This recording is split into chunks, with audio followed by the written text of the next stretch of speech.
Shalom a todos que estão assistindo a este canal. Este pode ser o principal vídeo mais importante deste canal. Sei que nestes últimos dias ouvimos tantas pessoas falarem por aí sobre o nome do Criador, sim ou não? Para quem já ouviu, eu estou aqui esclarecendo um fato que nós não conseguimos identificar com a realidade. Venho aqui para declarar este assunto que é bastante polêmico e escutamos as pessoas dizerem assim, que estas pessoas são hereges. Já outros dizem que estão blasfemando o nome do Criador, que não pode ser pronunciado assim dessa forma. Já tem também aquelas que dizem assim dessa forma, que estas pessoas que se dizem saber são muito arrogantes. Com certeza, de fato, a gente vê isso com bastante clareza. Já também tem aquelas que são ignorantes, que não sabem de nada do assunto. Por que tudo isso ocorre? Qual é a razão para tudo isso? Será que os judeus não sabem o nome? Ou estão escondendo alguma coisa do povo de outras culturas? Pode até sim. Que nós só ouvimos falar como Hashem, assim como eles referem, que quer dizer o nome. E Adonai, que quer dizer meu Senhor, ou simplesmente Senhor. Agora eu vou colocar aqui o fato de conhecer mais sobre o Criador lhe tornará mais uma pessoa mais humilde e não arrogante, como muitos estão por aí. Pois é assim que o Eterno faz na vida das pessoas. O Eterno Criador, ele é humilde e não arrogante como muitos se declaram. Quanto mais conhecemos a Ele, mais devemos ter amor aos outros, que a gente encontra lá em Coríntios, né? 1 Coríntios, capítulo 13.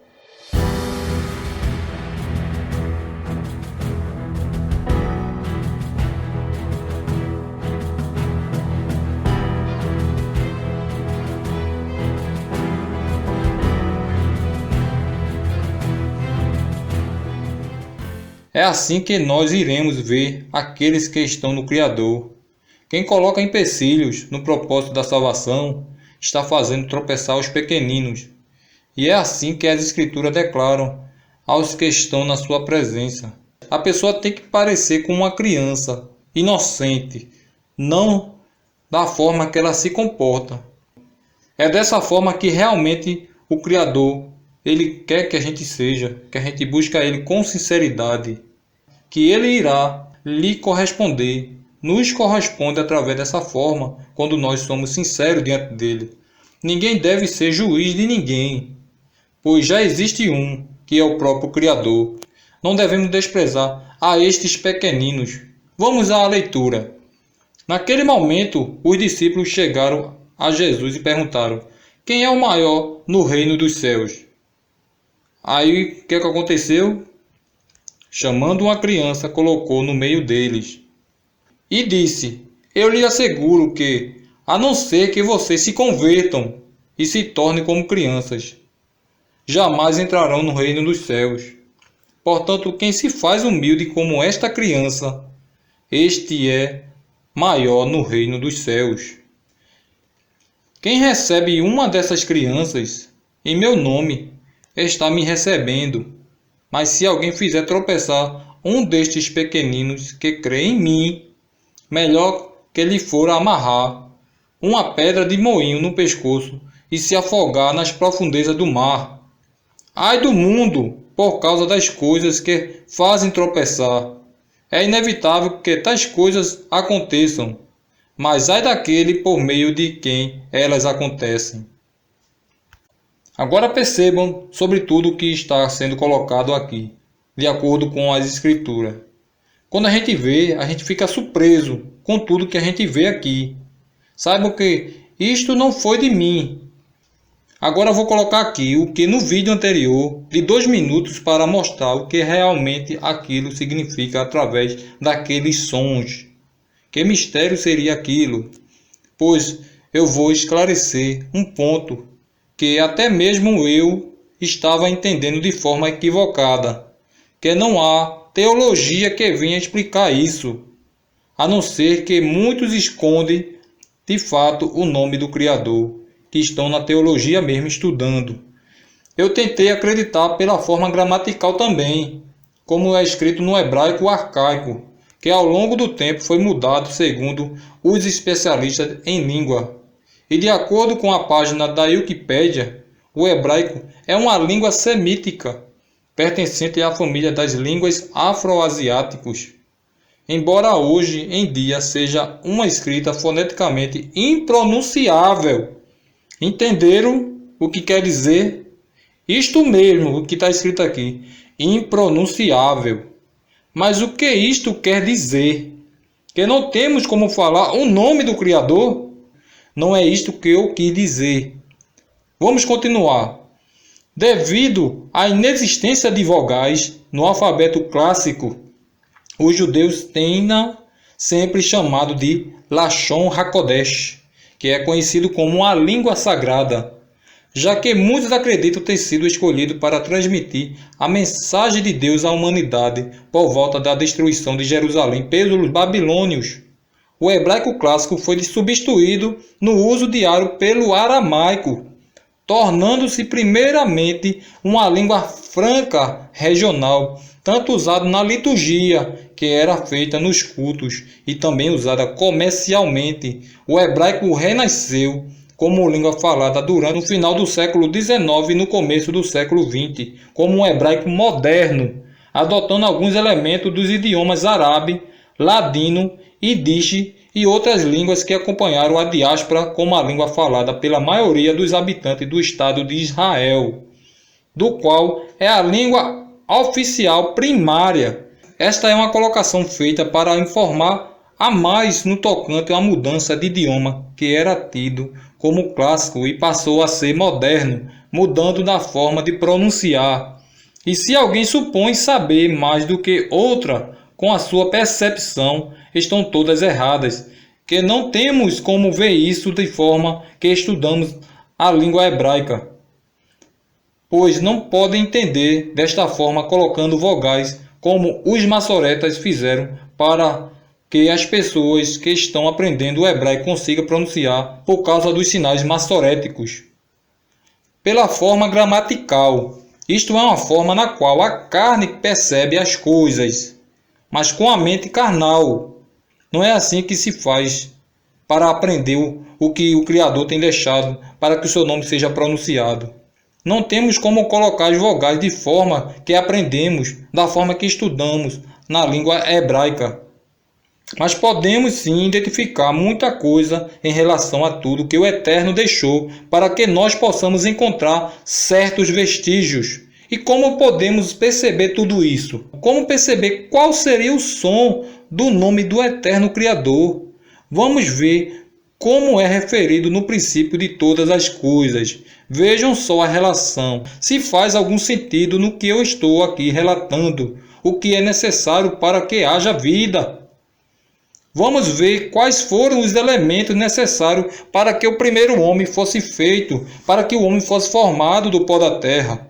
Em primeiro lugar, temos a terra, que é o elemento sólido feito através do barro, e depois foi utilizado a água para poder misturar o barro com a água, que é o elemento líquido, para poder moldar o homem. Se não fosse desta forma, como seria formado o homem? Se fosse apenas do barro, será que o homem ficaria de pé, como nós vimos? Será que ele se movimentava? Será que ele se locomovia? Foi necessário água também para poder moldar o homem, que foi o segundo elemento, e logo foi depois utilizado o fogo para poder fixar o homem, para torná-lo mais firme. Foi necessário o terceiro elemento, que é o plasma. E por fim, pessoal, o mais importante veio sobre o homem, que foi o que? O sopro de vida. O quarto elemento, que é o ar. O suspiro de vida, que podemos identificar como espírito em hebraico, que quer dizer ruah, que significa vento, sopro e espírito. Agora vou mostrar o porquê de tudo isso que eu estou falando, que o Eterno se revelou a partir do momento do fôlego de vida, quando ele fez o homem. Em relação ao Filho do Eterno, podemos identificar também quando se diz assim. Lá em João, capítulo 1, que diz assim, que a palavra se tornou carne. No princípio era aquele que é a palavra. Ele estava com Deus.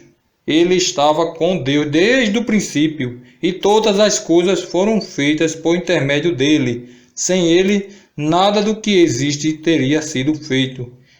Então perceberam alguma coisa, alguma relação aqui que está sendo mencionada, que é o Filho do Eterno, é a palavra, que foi através dele que todas as coisas foram feitas por intermédio dele. E em Hebreus se confirma este relato. Pela fé, entendemos que o universo foi formado pela palavra de Deus, de modo que aquilo se vê não foi feito do que é visível. Entenderam por que agora, pela razão do sopro não ser visível.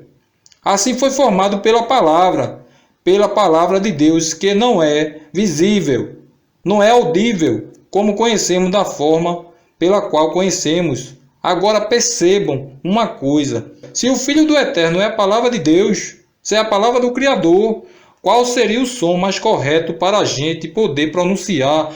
Qual seria a forma correta para ser a palavra do Eterno? Voltei-me para ver quem falava comigo. Voltando-me, vi 7 candelabros de ouro, e entre os candelabros alguém semelhante a um filho de homem, com uma veste que chegava aos pés e um cinturão de ouro ao redor do peito. Sua cabeça e seus cabelos eram brancos como a lã, tão brancos quanto a neve, e seus olhos eram como chama de fogo. Seus pés eram como bronze numa fornalha ardente, e sua voz como de muitas águas. E de acordo com esta palavra nas Escrituras, nos declara um grande mistério. Ouvi o ruído de suas asas quando voavam.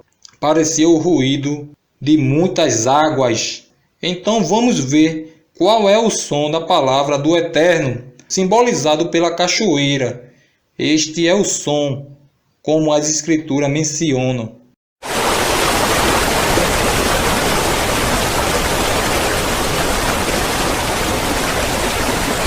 E para entender melhor, para poder ouvir o som do nome do Criador e também do seu Filho, é necessário respirar para poder falar e ouvir as palavras que proferimos.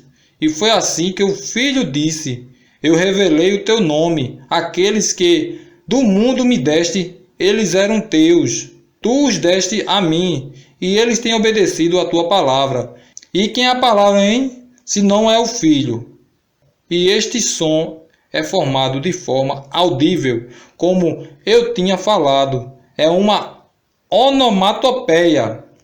É um som que não tem como descrever de qualquer forma.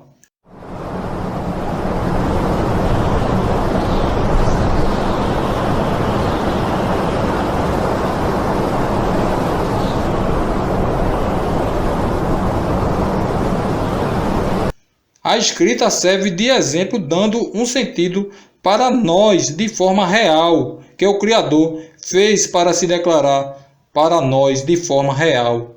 Ele se declara dessa forma para o seu povo, embora muitos nem percebam isso, mas foi a partir do sopro da vida que ele mostrou o seu nome, mostrando quem ele é, que é simbolizado pelo ar que nós respiramos.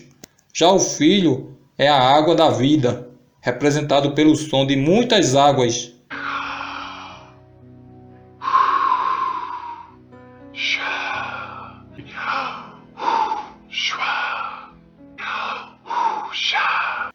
Disse-me ainda: está feito. Eu sou o Alfa e o Ômega, o princípio e o fim. A quem tiver sede, darei de beber gratuitamente da fonte da água da vida. O Filho é a fonte que jorra, como o som de muitas águas. E foi assim que ele tinha se revelado em João. Mas quem beber da água que eu lhe der nunca mais terá sede. Ao contrário, a água que eu lhe der se tornará nele uma fonte a jorrar para a vida eterna. E nesta passagem, vimos que o Salvador estava passando por Samaria, que era necessário, como ele declara. Os fariseus ouviram que Jesus estava fazendo e batizando mais discípulos do que João, embora não fosse Jesus que batizasse, mas os seus discípulos. Quando o Senhor ficou sabendo disso, saiu da Judéia e voltou uma vez mais a Galiléia. Era-lhe necessário passar por Samaria. Assim chegou a uma cidade de Samaria chamada Sicar, perto das terras que Jacó dera a seu filho José. Havia ali um poço de Jacó. Jesus, cansado da viagem, sentou-se à beira do poço. Isto se deu por volta do meio-dia. Nisso veio uma mulher samaritana tirar água. Disse-lhe Jesus: "Dê-me um pouco de água." E os seus discípulos tinham ido à cidade comprar comida. A mulher samaritana lhe perguntou: "Como o Senhor, sendo judeu, pede a mim, uma samaritana, água para beber?" Pois os judeus não se dão bem com os samaritanos. De acordo com a história que nós estamos vendo aqui, dá para perceber a relação que tinham aqui nesse momento, daquele povo, que eram os samaritanos com o povo judeu. O mestre, ele tinha se deparado com a mulher de Samaria, que na verdade eles não se davam bem, pela razão daquela região ser composta por vários povos de outras culturas, que são os gentios, e também juntos misturados com aqueles povos que eram hebreus. Por isso que se davam daquela forma, que eles não se davam bem. Continuando. Jesus lhe respondeu: "Se você conhecesse o dom de Deus e quem lhe está pedindo água, você lhe teria pedido e ele lhe teria dado água viva." Disse a mulher: "O Senhor não tem com que tirar água e o poço é fundo. Onde pode conseguir essa água viva? Acaso o Senhor é maior do que o nosso pai Jacó, que nos deu o poço do qual ele mesmo bebeu, bem como seus filhos e seu gado?" Dá para ver a relação aqui como ela falou. Com certeza aqui ela já estava dizendo o quê? Que ela também era filha de Jacó, também era uma descendente do povo de Jacó, por ser uma descendente dos hebreus. Jesus respondeu: "Quem beber desta água terá sede outra vez, mas quem beber da água que eu lhe der, nunca mais terá sede. Ao contrário, a água que eu lhe der se tornará nele uma fonte de água a jorrar para a vida eterna." A mulher lhe disse: "Senhor, dê-me dessa água para que eu não tenha mais sede, nem precise voltar aqui para tirar água." Eu apenas coloquei aqui esses fatos para identificar o único que tem a fonte de água que jorra para sempre. Daí tiramos a conclusão que o Filho do Eterno é a água da vida, e o seu nome está contido no nome do Pai. E isto não vem de homem, mas sim do próprio Criador, e não de gramática como alguns que traz com seus conceitos. Isto sim é algo maravilhoso para nós sabermos. Este som que declara como ele é, como de fato é a verdade que o homem não consegue enxergar, como o Messias mesmo declarou em João 3. "Digo-lhe a verdade, ninguém pode ver o reino de Deus se não nascer de novo. Digo-lhe a verdade, ninguém pode entrar no reino de Deus se não nascer da água e do Espírito. Ninguém pode ver no reino do Pai se não nascer de novo. E ninguém pode entrar no reino do Pai Celestial se não nascer da água e do Espírito, que é o Pai inserido no Filho, Yahushua, ou Yahushua, o respirar, que é o ar com o som de muitas águas."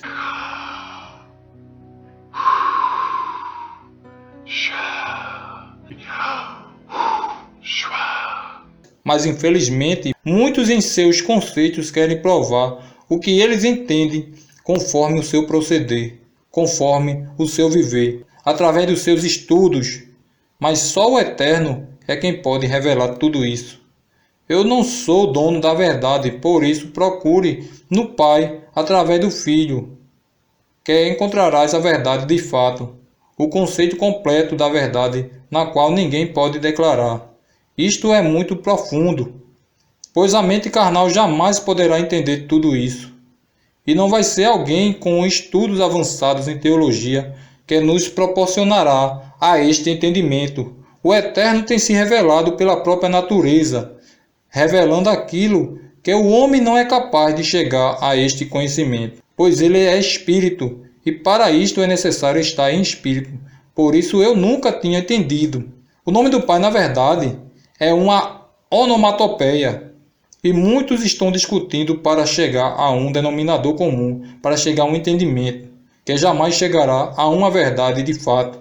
Portanto, busque a verdade, e não a ensinamentos humanos. É claro que podemos até auxiliar, mas para entender a profundidade do Eterno, só mergulhando no seu rio, que é através do seu Filho, que nos purifica de toda impureza. Isto aqui é muito forte para a gente entender tudo o que está acontecendo em relação a tudo isso que eu estou falando. Perceba o quanto isso é importante. É uma prova viva, é difícil de entender, mas é bem real.